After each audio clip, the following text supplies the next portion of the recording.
We just stepped on their face with a hobnail boot and broke their nose. The way to the end zone, and Georgia is going to conquer the Crimson Tide. So how about them fucking dogs? That's what I told them.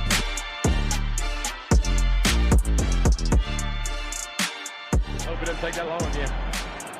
Go Dogs. Go Dogs. You heard the man. Welcome back to the 100 Sanford podcast. And as I sit there and I listen to that intro that we got, I heard something in that intro that we're going to have to change, man, because it just didn't happen this past weekend. Georgia's going to conquer the Tide as we come off this momentous loss this past Saturday against the Alabama Crimson Tide in the ATL, where it went down. I don't think anybody's happy about it. For at least 29 plus weeks, our own George Foster would come on here and say something about that streak. But brother, what do you got to say to start the show off today? You know what?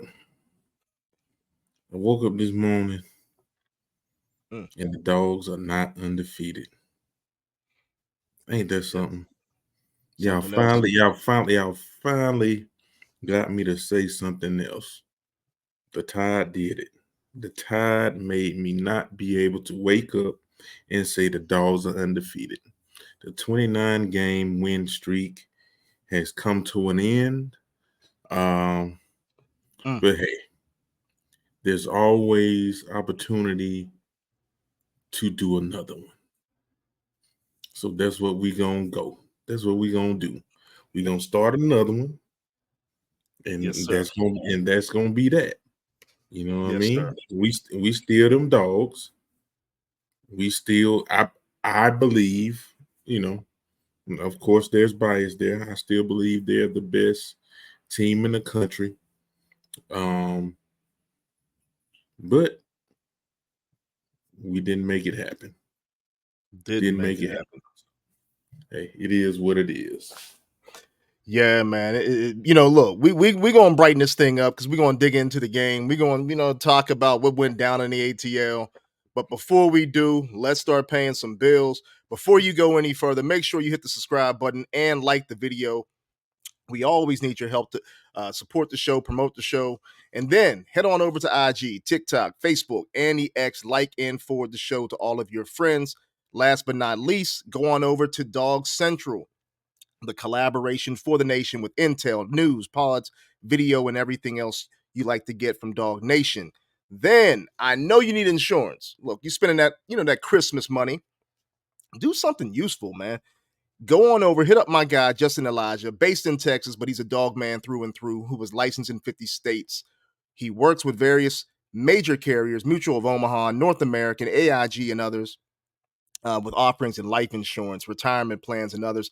Give him a call, 229-400-4759. Tell him 100 Sanford sent you. Last but not least, Home Field Apparel, y'all. I got that new hoodie on, Foss. I got that new hoodie on. I got one coming for wifey too. They look pretty fresh. They look pretty fresh. It's fresh. It's clean. It's clean. I should have worn this on Saturday. Maybe it would have changed some things. But look, unique, comfortable, officially licensed gear from the NCAA. Choose from a wide selection of Georgia apparel and over 150 of your favorite colleges. Hit the promo code 100 Sanford for 20% off your first order. You will not be disappointed. Head on over to homefieldapparel.com. Use the promo code 100 Sanford, 20% off, and let's go. Let's go get that stuff. But Foss, man, let's talk about this. I had a bad feeling on Saturday. I'm gonna tell you how bad this was, brother. My son had to go out and get some stuff for, Christmas shopping, some stuff for his band recitals and all this stuff coming up this week. And I sat there and I said, you know what? I'm going to listen to this thing on the radio. I didn't even want to see it. I don't know why. My other son was like, Dad, you coming home? You coming home? I said, we'll be there. I'm going to listen to it on the radio. The last time I got that feeling was when the Pittsburgh Steelers lost, I want to say, to the San Diego Chargers in the AFC Championship game. I told my family, I said, I'm not going. Won't go to the game. They were like, come on, man, we got season tickets. I said, nah, I got that feeling, a bad feeling. We're going to walk out of there feeling bad. There you go. That's what happened this past Saturday. You weren't there. I wasn't there in the building. That's probably what happened. You wasn't there either, Foss. But what are your thoughts on this game? It's not the outcome that we wanted. Listen, I felt great about the game. I felt great about the game. It just, it started out wonderful. I'm talking big stuff. I got to hang out. My brother Richard Seymour came down.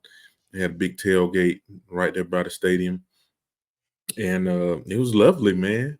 Talking trash that first drive was like, oh man, it's easy. It's a wrap. And then defense, was doing their thing. In the beginning too, I was like, oh, okay. This might be going down the road that Graham and Lamar said. You know what I mean? Even myself. But man, I have to give it up. You know who I have to give it up to? And that's the Bama trenches. Yes, sir. They took it personal. They took it personal and started moving furniture. Like that's a group that, somewhat maligned in the beginning of the season. They, like I said, they took it personal, and they came out and started moving guys, man, blowing guys up, massive double team blocks, knocking guys back, picking on the young guys up front and the linebackers. They really did their thing. I think that they were, and then they had some big plays on the other side of the ball too, with Dallas Turner. Is that his name, Turner? Yeah, Dallas Turner, outside linebacker. Dallas Turner and a couple guys.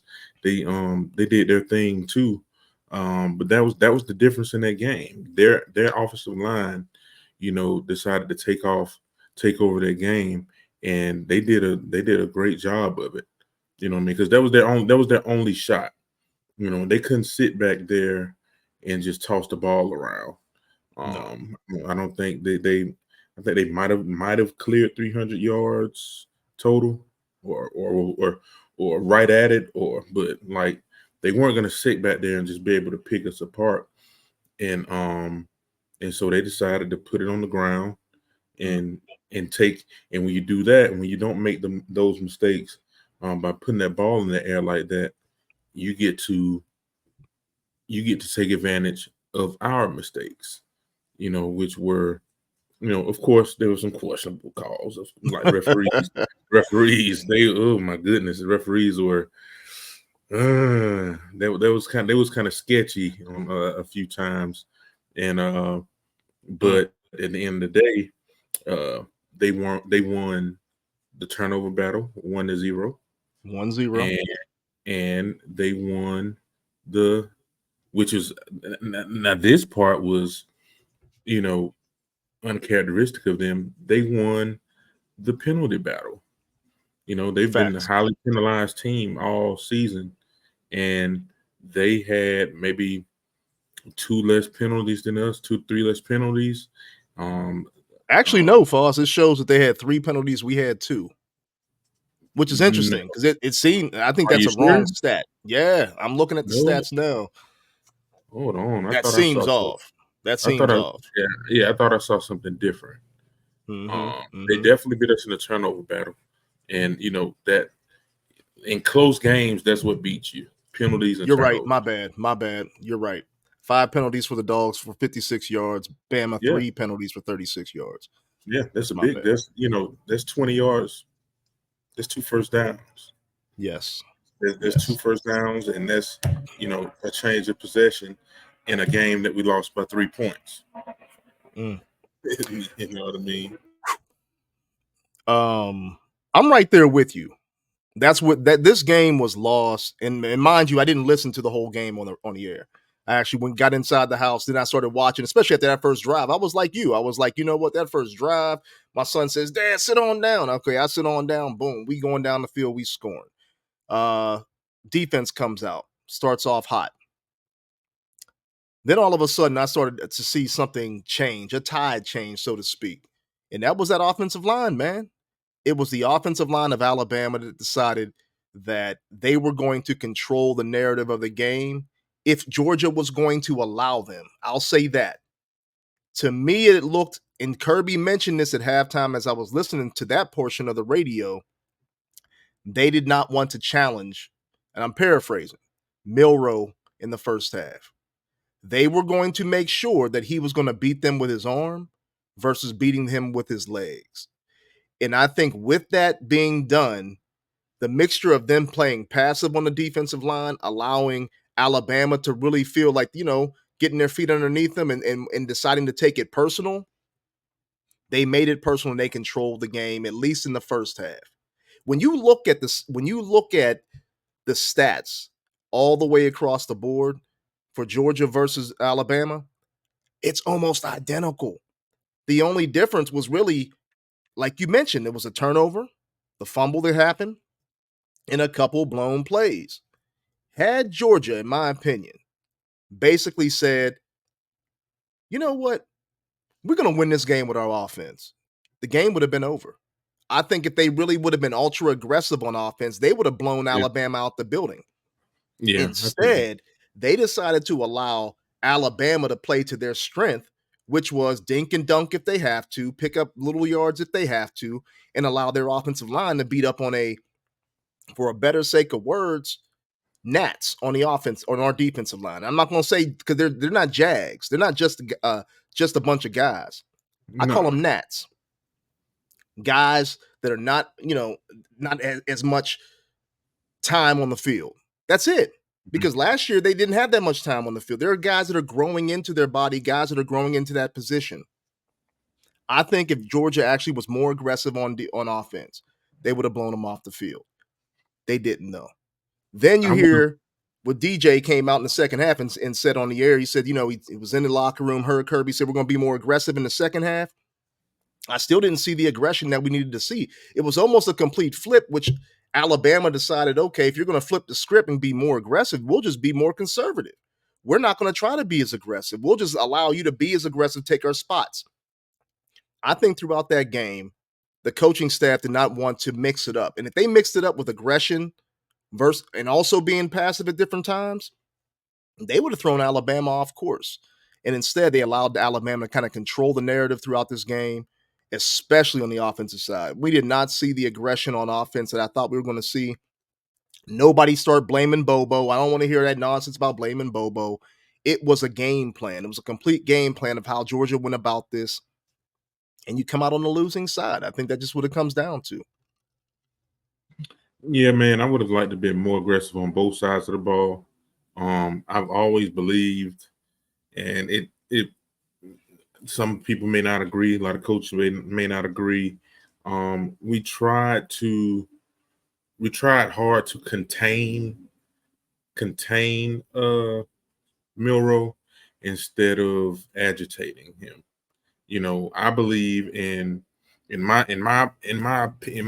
experience, even versus the great quarterbacks, they don't really care too much about the auxiliary pressure from the outside and this, that. Mm-hmm. You rattle them up the middle.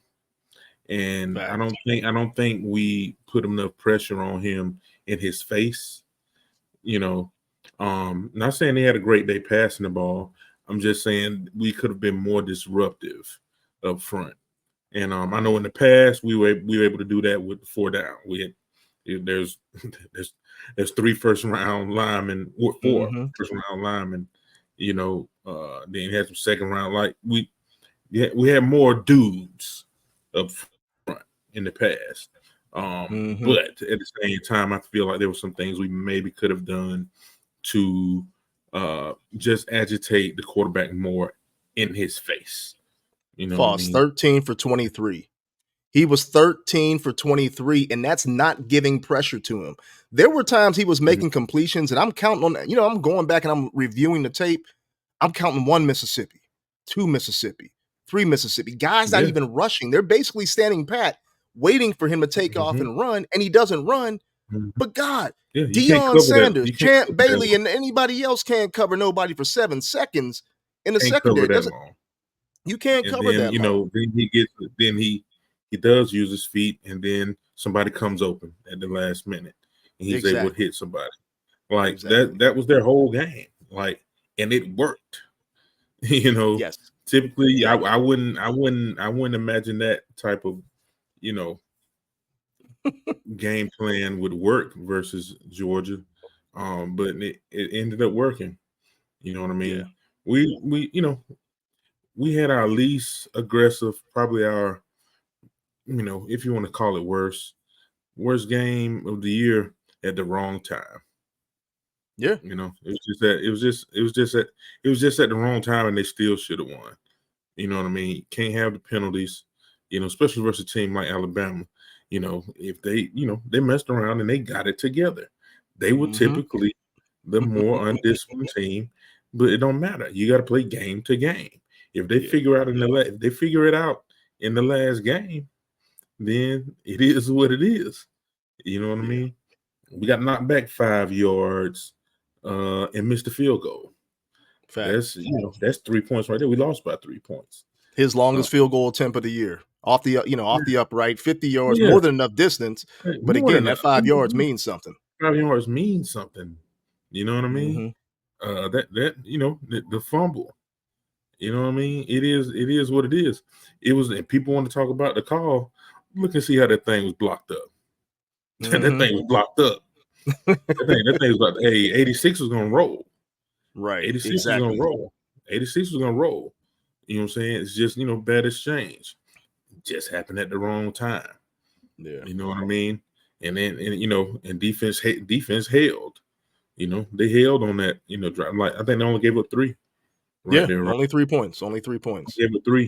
Only gave up 3. Like I said, we missed a field goal with 3. You know what I mean? Yeah. Put the kicker in a bad situation. Like, the game was there for the taking, and Georgia didn't take it. I agree. It's almost like they felt like they could turn on the switch whenever they wanted to turn on the switch. They were so used to it throughout the entire season of starting off slow, giving teams a lead. Now you get the lead, you come out there with the lead. It's 7-0. Then all of a sudden they felt like, man, should let them score first.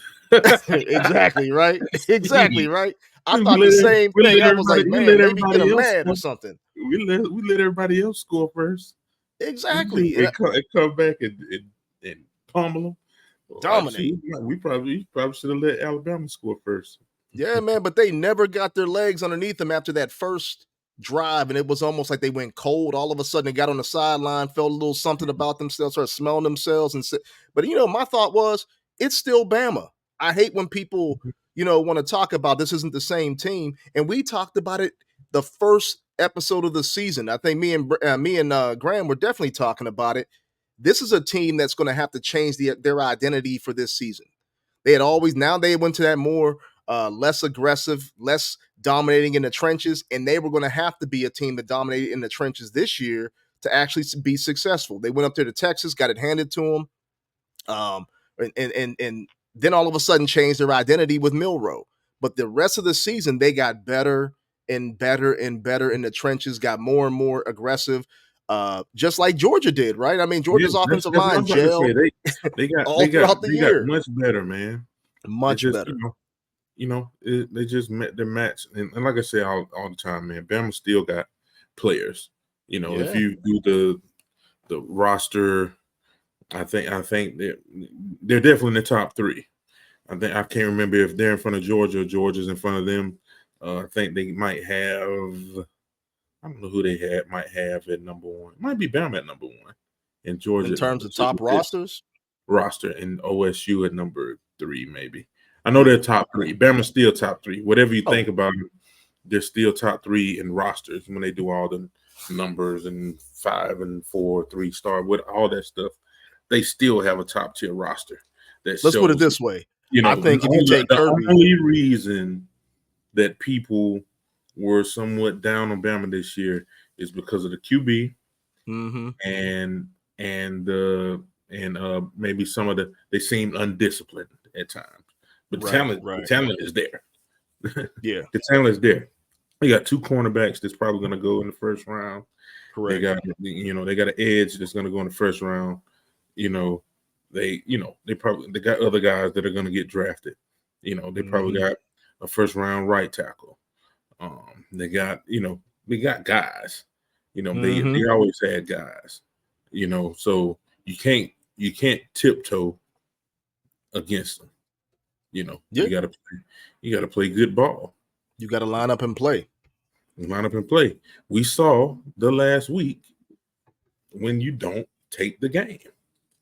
You gotta take it. Yeah, You gotta take it. You gotta take it from them. Auburn didn't take the game. The same way Georgia didn't take the game. Auburn should have beat Bama.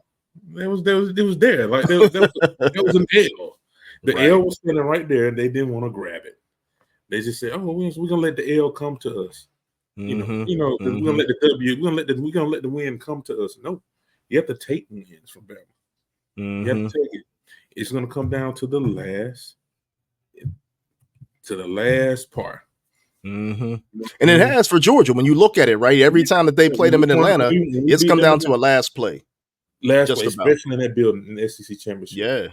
Yeah, man. When we beat them in the Natty, we felt comfortable in the last 3-4 minutes.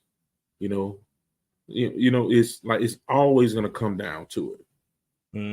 Always going to come down to it. You got to take it. That too. We didn't.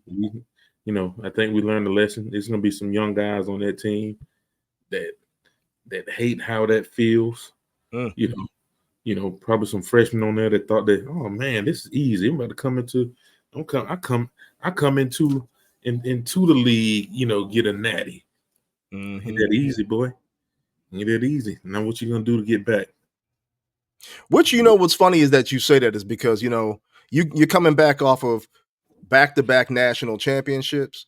You can almost assume the same thing happened to Alabama over the last few years, right? So it's almost like it's just going to continue to tinker back and forth between Georgia and Bama as to whoever wants to take it, because I don't think anybody in the SEC has the rosters that these two teams are going to have that are going to recruit the way that they're going to recruit with Kirby and Nick being where he's at.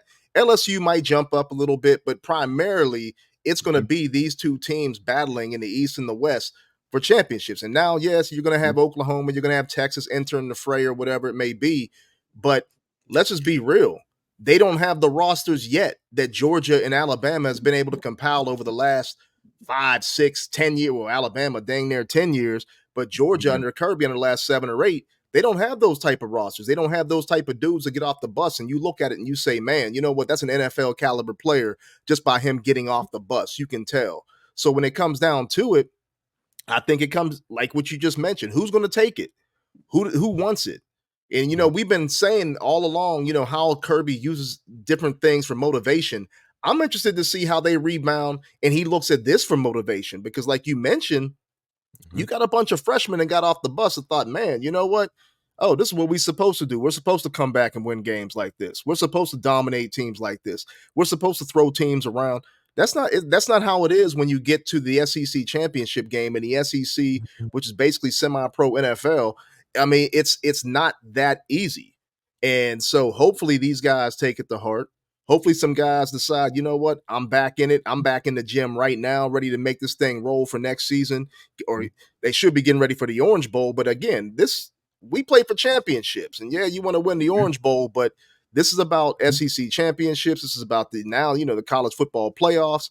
It's about that. So you hope that these guys take it to heart, go back, get in the gym, get in that film work, and make sure that they come back bigger and better, especially that defensive line. When I look at that, man, there's no possible way. We had Haynes on a couple weeks ago, right? And he's talking about after the big catch, how he's the big dog on campus. I wouldn't have wanted to be any part of that defensive line walking across campus. I wouldn't have. There's too much tape, too many memes going around. There's no way I'd want to be one of those guys. I'd have been the first dude in the locker room. I mean, in the gym, first one.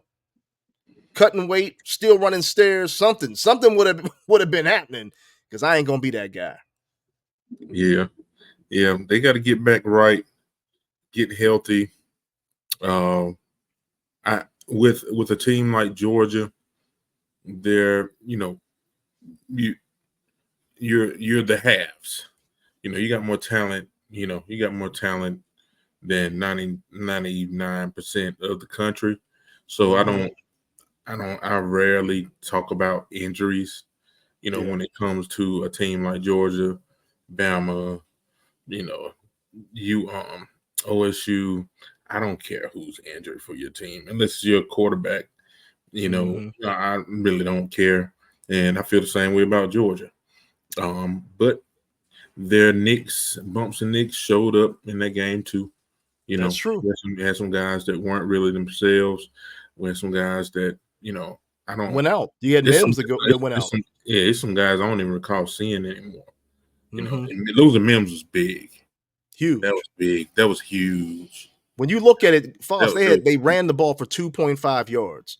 With Mims out of the game. Remember, they dominated on that first drive. You saw Kendall run up through the hole on the right side, boom, touchdown. That's where Mims is at. When you look at it, they never ran the ball effective after that again. I mean, you can't lose first round tackles in the middle of a game and think that you're just going to dominate a team like Bama. I mean, yes, you do got 5 stars along that front offensive line. You got high 4 stars. You got a great coaching staff that's developed these guys. But you can't lose that type of talent in the middle of a game and think that you can just replicate it on the fly. It just doesn't happen. Yeah, it definitely mattered. We had our pass catchers that weren't 100%. Did Ra play? I don't remember seeing a lot of snaps for Ra. I don't think he played. I don't know if he played or not. We got Graham getting ready to come on, so maybe he can give us a little bit more intel on that. But yeah, I don't think Ra had. If he did, it wasn't very many snaps. I don't think he did though. Missing some guys, it played a big part. But even still, we had plenty of talent to be able to win. Yeah. What you got? Any other takeaways from that though? I mean, from the game itself, because I think the only thing that the last thing that bothered me, and this was coming back from DJ Shockley. I'm listening to the halftime show. It came down to coaching too. We talked about Bobo being able to out scheme Alabama. I wasn't worried about Reese out scheming Georgia's defense at all, and he didn't. Right? He really didn't. Basically, he took what the defense gave him. To me, I don't know why, for the life of me, they came in with this game plan. It kind of reminded me of the Pittsburgh Steelers, and I'm an NFL guy as well, when they play the Baltimore Ravens. You know that they hate each other. You know it's going to be a knockdown, drag out type of fight. But both of those teams, no matter what, will always play down to the level of their competition and make it a knockdown, drag out fight when they can dominate in one side of the ball or the other. For instance, the Steelers, they would dominate offensively against everybody when they had the killer bees. They had Ben Roethlisberger, Bell. They had, Antonio Brown. They're throwing the ball all up and down the field. And there was times when Baltimore wasn't as stout on defense as they should be. But yet the score would still be 20-19, 20-17. And they should run them off the field. It was almost like Georgia said, you know what? Let's play this game down and let's just make it a knockout, drag out fight and play to their level. And that's the thing that bothered me about this game, where they didn't just put their foot on the pedal and just say, you know what, let's just go knock this team out the way we know that we can. I think that's what kind of bothered me. I don't know what Kirby's thinking was on that. I'd love to know and get inside the mind of the genius, the mad genius. Yeah, I would have liked more aggression, man. I feel like we had more than we showed offensively. Again, some guys hurt and whatnot. It is what it is, but I feel like we probably could have done more. But like I said, at the same time now, although I feel like we had a great team, we still have a great team. They have some. Bama has some higher tier players at key positions that could, essentially, cancel out some of our guys. It'd be a battle. You know what I mean? Yeah. If you got two corners that's probably going to go in the top 30 to 35 people guys in the NFL draft, you're gonna be good in that back end. You know what I mean? You have an elite pass rusher up front. He's gonna make life trouble for you. Those are key positions. You know what I mean? So yes, I would have liked to see more on offense, but at the same time, they had some dudes, and two of our best dudes weren't themselves. They weren't 100%. So if you got pass defenders and pass rushers that are playing at their best, and you got your guys that go against them that aren't at their best, physically, they might cancel them out. Then you just changed my thinking on that. And then that puts you in a tough spot. You know what I mean? What I try to understand is that coaches are not in the game, but coaches are very close to the game. So they know who can do what. They know these kids. They see these kids every day. They can be like, hey, so and so ain't themselves. You know, so and so itself. I don't know if we can run this. I don't know if we can. I don't know if he can do. I don't know if he can run this 7. I don't know if he can. Run this shake right away. Like it is what it is. You know what I mean? So they're there. They know what's available for the personnel that they have available. Yeah, I think you kind of changed me a little bit because when you do look at the stats, right? You look at Beck, who was 21 of 29. He had 243 yards. I mean, the offense was still moving whenever they needed to move the football. Yeah. But it does give a different perception when you say, you know what, they do have a Dallas Turner. So we are trying to minimize his ability to wreck a game, cause a turnover. We're trying to minimize throwing the football in certain areas, certain regions of the field because they do got 2 talented corners against some hobbled offensive guys in terms of McConkey, who was a little bit still hobbled from what we hear. Brock Bowers still coming off the ankle injury. People, he is subhuman, but I mean that ankle injury that he had is still something that the average person can't deal with, and he's still going through it and grinding. So he's still not 100%. He's still not the cyborg that we know him to be. And I think if he's 100% healthy, that's a little bit different. So I do like your difference of opinion there, and I'm a kind of just give that back to you, man, because I agree. Because when I looked at it, I said, man, and I think that's the reason why we came together, me, you, and Graham, and we said this is going to be a blowout. Not necessarily a blowout, but they're going to control the game because if you look at our Jimmies and Joes against their Jimmy, we should win. But it was just something that just happened. I really thought they should have. I just thought it was right for the taking. You know what I mean? I thought they were, like I said, like Milroe didn't go off. I just thought we were still gonna make it like extra hell on him though. Yeah, like he didn't. And there was a couple times they got after him, but after that it was. Here's the deal with Milroe in that game. He didn't hurt them. He didn't impress. He didn't impress anybody. From the quarterback standpoint, but he didn't hurt them. He played within his ability, and let his offensive line turn up, and let his defense, do what they're supposed to do, and they end up coming away with the win. Exactly. I agree, brother. I agree.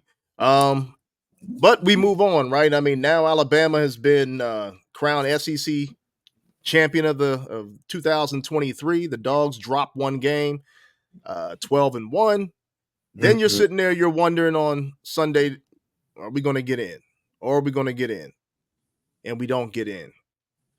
It's Florida State and Georgia left on the outside. Michigan gets in. Washington, obviously, they won their Pac-12 championship. You get Alabama and Texas to get in to the college football playoffs. I need to know your thoughts before I really go off on this because it's not that I even anticipated Georgia to get in. I mean, I said it. I was saying it all along. If they did not win this for whatever reason, they weren't going to let Georgia in. I think they were tired of Georgia to a certain extent, but they still were going to let an SEC East team, an SEC team in, which was going to be Alabama. But what are your thoughts on Georgia not getting in and FSU? I'm kind of with you. With Georgia, once we lost, well, even before the game, I think I was telling people that if we lost, I don't think we would get in. There's some hate for Georgia. I don't know. It's kind of like I've been saying it all year. Every guest we have, I asked about that hate. Right? Yes, there's some hate for Georgia. When you're that good, it comes with the territory. So I get it. So I didn't see us getting in. If we didn't win. And so when we lost, I was like, I even tweeted. I said, "Well, season's over. They're not gonna let. They can't let us in there." Sure did. Yeah. Because I sat with it some more though post game. I was like,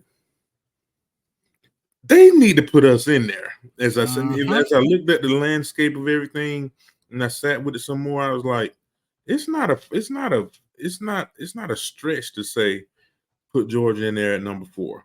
It's not a stretch at all. What I didn't like that happened is, I don't know what kind of precedent this sets, but Florida State not being, Power 5 conference, ran the table, didn't make it in. Like, right. I don't understand. You can't. It's hard for me to believe that it's simply because of the quarterback. They can't be it. People lose quarterbacks all the time. It is what it is. People lose players. You know what I mean? That doesn't mean pay them what they're owed. You know what I mean? It don't matter. Pay me what you owe me. I feel like the committee owes them a shot, at the national title. Do I think they would have won it? It's hard on what they had the freshman quarterback that, and here's the thing. We don't know if, I'm pretty sure by the time, what is it, Rodemaker? Who is it? Yeah. By the time they had to play in a playoff game, he would have been ready. Facts. So you're not dealing with the third stringer like you were dealing with in the championship game, which by the way they won. It was ugly. But they won. They figured out a way to win it. You know what I mean? There's no juggernauts left in the playoff. Do I think they would have won? No. They probably got mashed out by somebody. But when I think about it some more, though, they got some studs on defense. Yeah. You know what I mean? They still got some studs left on offense on the outside. Yes, they do.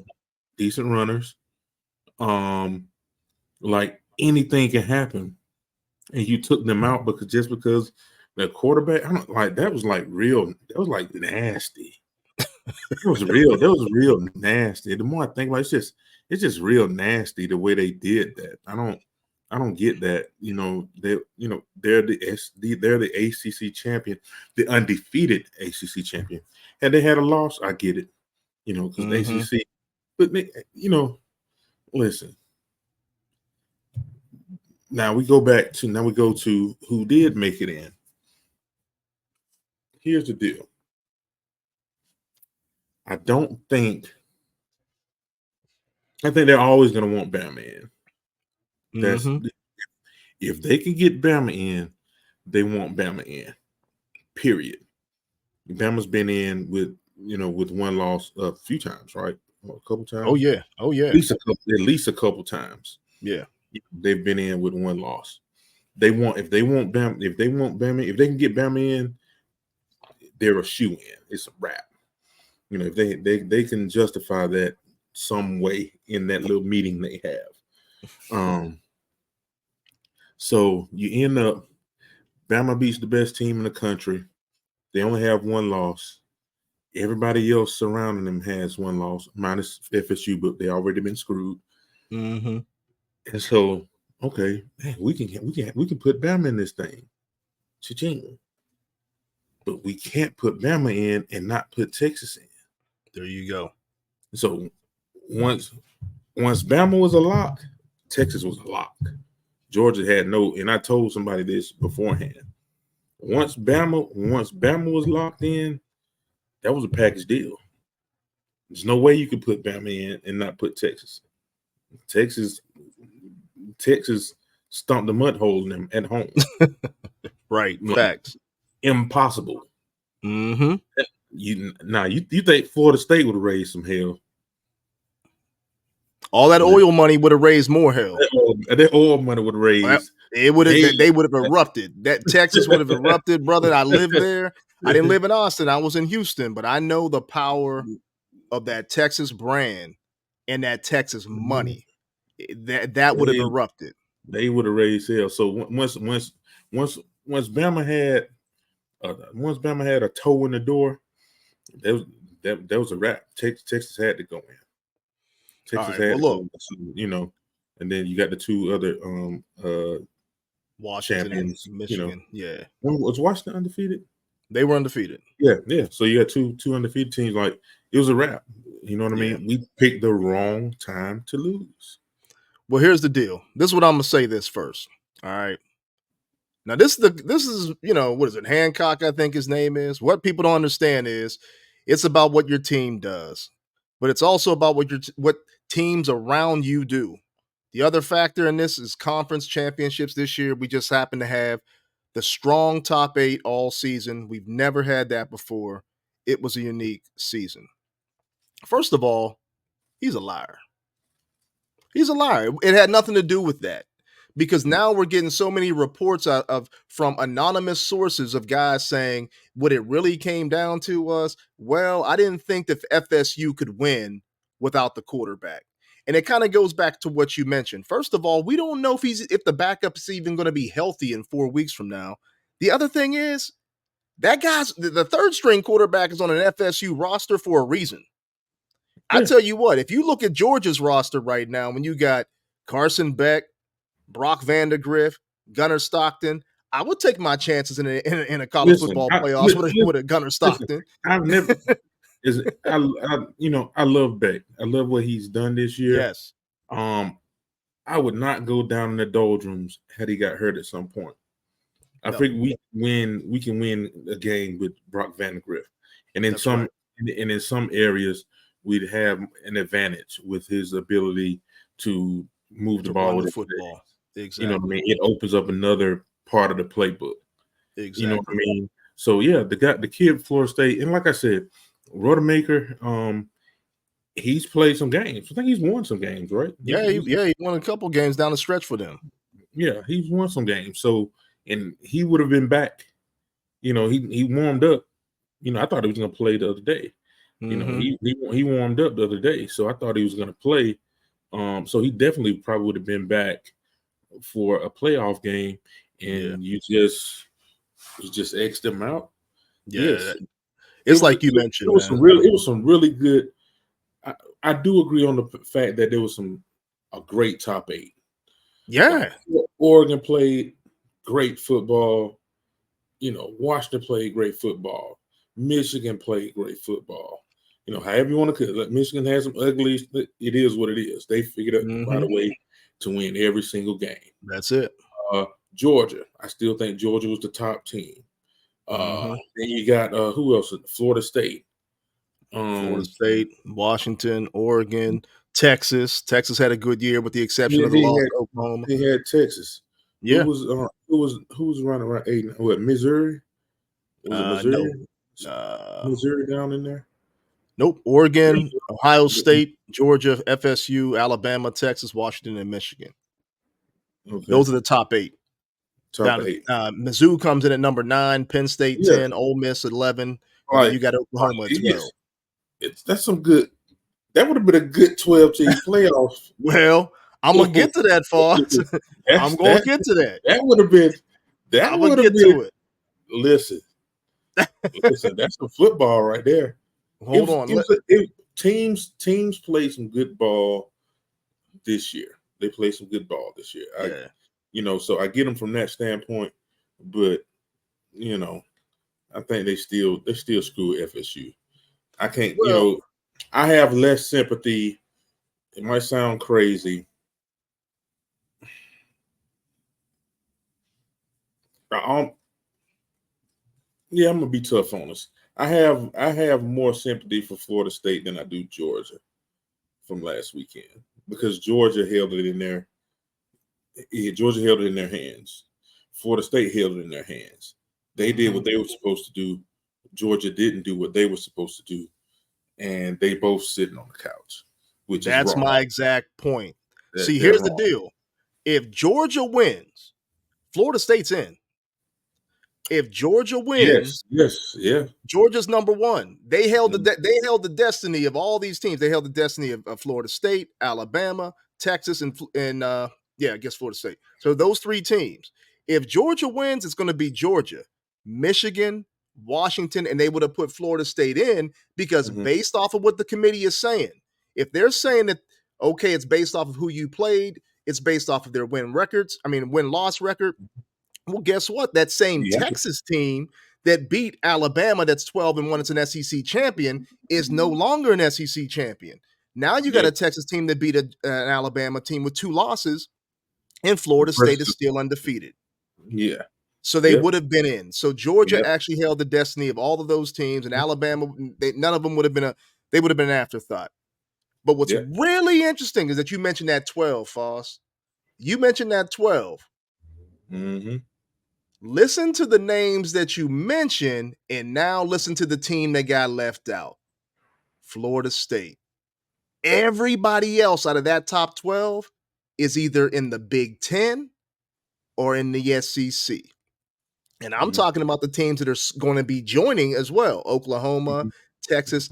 Every team was in those 2 conferences, and who got left out? Florida State. So this was a statement to them, in my opinion. You better jump on this train or get left behind. Yes, when it comes to 12 teams moving forward, you'll have an opportunity to get in.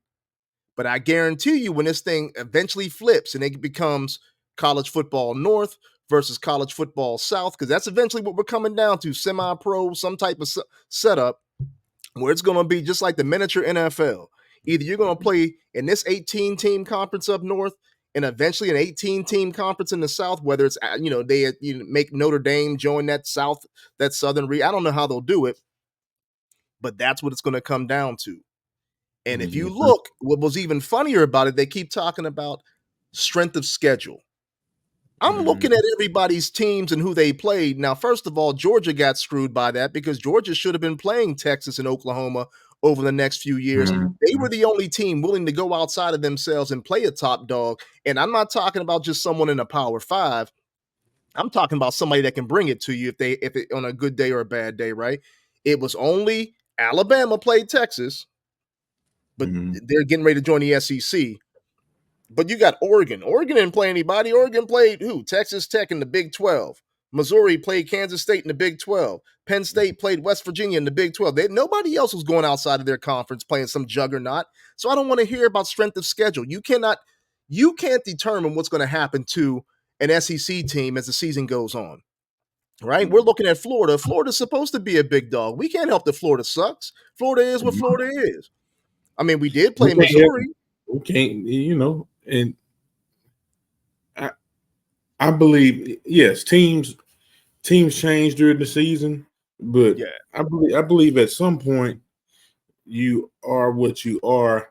And if we beat you when you rank number 10 in week 6, that ain't got nothing to do with us if you fall to, don't penalize us.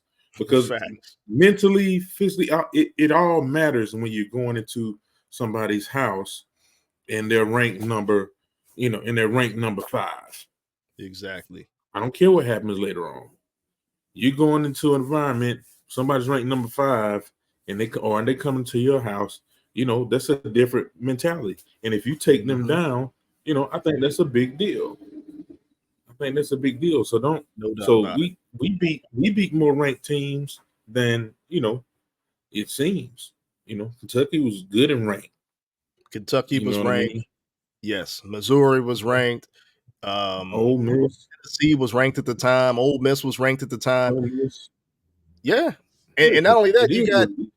and they're in the top 12, right? When we start talking about Missouri, we start talking about Ole Miss. We're talking about teams that we played that would have been hypothetically in this 12-team alignment, right? So that the committee in itself has a way of adjusting the temperature in the room whenever they feel that they want to adjust it. And it really truly came down to, especially when you start seeing all these reports of Herb Street with the helmets in the back before the actual teams were announced. And it had Michigan, Washington, Texas, and Alabama, and the helmets behind him. And it had Florida State you could barely see, and Georgia you could barely see it in below them. So how in the world did you actually produce this before the announcement actually came out, unless you already knew? So this is really truly about money when it came down to it. And Georgia held the card. They fumbled the bag, so to speak, right?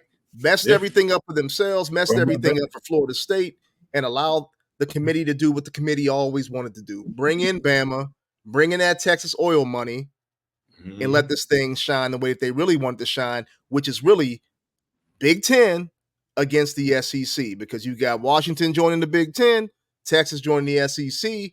That's all it is. I thought it was interesting the way it played out. I'm not happy about it because I do think, like yourself, that the Dogs are definitely number one in the nation. I don't care if they lost to Alabama or not. I think they play again on a neutral field. I don't care if they play in Atlanta again. I think Georgia goes out there and handles business. Yeah, It was just so happened. I feel like they would definitely adjust. They would definitely adjust. You know what I mean? Assuming everyone's healthy. You know what I mean? Yeah. They would definitely adjust. But hey, it is what it is, man. Yeah. Be what it be. Well, the last thing I'm going to ask you about, and I know we're going to get into this over the next few weeks because we got a few weeks before the game. How much does this game matter against Florida State going into this Orange Bowl, man? How much does this matter for both teams, in your opinion? I just don't know who all's playing. I like to know who all's playing on both teams. You know what I mean? They have a few guys that are league bound. We have some guys that are league bound. I'd love to be proved wrong about the importance of bowl games now to these teams and these kids. Right. I don't think they are as important. My last college game was versus Florida State. I was so ecstatic to be playing them, because I watched them growing up. You can really call me a fan of, just watching those guys Ward Dunn and whatnot, and just watching them play. You can call me a fan, and they didn't recruit me. You know what I mean? So I wanted to stump mud hole them, and we did. Rick pulled off on his mentor a little bit. He let his foot off the gas. But we beat him bad enough, and I was so happy. You know what I mean? So I don't know if it means the same to these kids. If Florida State hadn't been Florida State hadn't been Florida State in the last decade or so. You know what I mean? Since Jameis, actually. They hadn't been themselves. So I don't know how it feels. Me, I wanted that notoriety of beating Florida State. To me, they were up there, name recognition. But what they can do is finish the season saying they beat an undefeated team, like a team that's supposed to be in the playoffs. Right. You know what I mean? And you want to prove, everybody's saying, y'all doing all this whining, and Georgia's finna stump a mud hole in. I want them to be proved right. I want, you know what I mean? Don't go in there tiptoeing, because nobody cares. You know, like as a player, I understand. I know how players feel, but the outside people, they don't know. They don't care what the players feel. They want to see Facts. their team win. Mhm. And we got Texas fans that still talk about beating Georgia when nobody from Georgia wanted to be there. Nobody wanted to be there. Nobody wanted to be there. Players were, we didn't play everybody. Like it was just nobody. Like it was what it was. But Yep. the game had to be played, and somebody Mhm. took an L. That's You right. know what I mean? Georgia took an L, and it's Texas fans still talk about that to this day. And like, yeah, I could say, yeah, nobody want to be there. But at the end of the day, can be like, I don't care, we won. You know what I mean? And so that's what I want. I want whoever's playing in this game, I want them to go out, take it serious, and put a beating on Florida State. Because at the end of the day, it's gonna say a W or L. I don't care who quarterback played and didn't play and all that. You know, if you say you should have been in the playoffs without your Mhm. quarterback, go and get this L in the bowl game without your quarterback. You know, I asked that question because I think in a lot of ways this game might actually mean more to both Georgia and Florida State fans Mhm. than the teams that are in the college football playoffs. We have When you something to look at prove. Yeah, they got something to prove. And because We like have when you something look to at prove. Washington is not going to be this juggernaut that hits the Big Ten. This is a not a once in a lifetime type thing, but maybe a once in every 10, 15-year I thing for them. give them that. They put a lot of guys in the NFL. Yes, yes. They played really good football. Hmm. Um, Graham called it He early. for the He said season. week 1. He said watch Washington. He said, yeah, he said, watch Washington. Washington can be in the playoff. And look, here they are. You know what I Yeah. mean? Can it be sustained? You know, I don't we'll think see. so. I don't You think know so. what I mean? And that's why that's why I said I think when it comes down to it, this game, like Florida State, if Florida State wants to put themselves on a platform where, especially for recruiting as well, where we're back and we should have been back, and we Mhm. went out there and beat the number one team in the country that quote unquote just lost it to Alabama, whatever. But we went out and handled business without our top two quarterbacks or without our top quarterback. That's big for them. When it comes Mhm. down for Georgia, Kirby's got to use this as motivation, just like he used the Texas loss as motivation. We never want to show up and put that kind of crap on tape again. And then you Mhm. saw what happened after that. Georgia went Right. on a historic run in terms of rebuilding themselves, rebranding themselves, making sure that they were a household name that everybody knew that when you played the Dogs, you were in for some pain. Something was going to happen during that game. They were going to move some furniture. So Right. I think this game, especially too, it's not, it's before New Year's.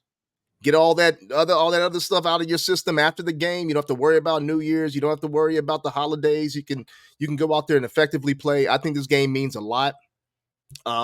And even nationally, I think it means a lot. I think both teams want to go out there and make a statement in terms of Yes. we should have been in this playoff, Yeah. whether you stiffed us or not. We should have been in it. And hopefully both of these teams come to play. I mean, I know you said you don't know who's going to play or not. I mean, obviously we got some guys that entered the portal, but they're not bigger names that would really impact the game for Georgia. Right. You got Brock Vandergriff, obviously, who entered the portal. He's now committed to Kentucky, so Good he luck to won't him. be available. What's that? I say good luck to him. Yeah, Hope good he luck to wins. Hope him. he wins 11. Exactly. Nyland Green just put his name in the portal today. Jackson Meeks, Austin Blasky, CJ Mhm. Madden, Darius Smith, and Jonathan Jefferson. So those are some names already off the rip that that are not going to play. Yeah. But in Florida State's going to have some names as well. They're going to put their names in the portal, but you can almost agree that they're not going to be impact names that are going to impact this game. It really just comes down to which guys decide I don't want to play for the sake of the NFL, which, Mhm. maybe that impacts Georgia, but we've already heard Kendall Milton come out and say, man, you must be crazy. I'm playing in this game. I would only assume a cyborg like Brock is going to say, look, I'm not leaving my guys out there to dry. I'm playing. You got As some long as big he's name healthy. guys that you If can he's assume that. healthy, if he's healthy, I wouldn't want him to further I hurt agree. anything as long as I he's agree. healthy. I agree. So, I mean, we got some things that, we could talk about over the next few weeks. We also got Georgia basketball that's ramping up. They just beat Georgia Tech last night. Clean old-fashioned hate whooped them too. So we got a lot of stuff happening on 100 Sanford, but I can't wait to kind of dig into this even further as the weeks come on, up until December 30th for the game. But anything else you want to talk about before we get up out of here today? Nothing else, man. Just stay tuned. Again, subscribe. We're gonna try to have some good guests on for us during these weeks, Yes, leading up into the game. And so stay tuned. So you know we always bring you something good. So go ahead and subscribe, get your notifications, just so you know when we bring you that heat. Yeah, man. We got a lot of people jumping on board, and we got some other exciting news coming down the pipe in terms of the show. Some things we're doing on the back end. So can't wait. But also make sure you head on over to Home Field, get that new gear, man. We got Christmas coming, so get that new gear. Use the promo code 100 Sanford for 20% off that holiday order. Your stuff will come clean. If you got some people in your family that are not Georgia alum, you got some other schools. Believe me, over 150 out there that you can actually get some gear on. And like I said, they come correct. So with that being said, man, as usual, see you at 100 Sanford, and go Dawgs.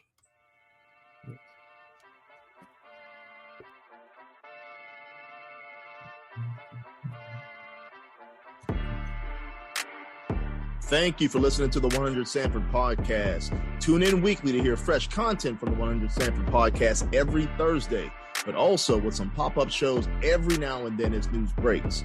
You can also follow the content on our website, www.100sanfordpodcast.com, and email us at dogs@100sanfordpodcast.com.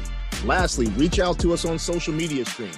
For Twitter, it's at 100 Sanford, but on IG, TikTok, Facebook, and other accounts, it's 100 Sanford Podcast. All right, folks, that's it. And as usual, see you at 100 Sanford.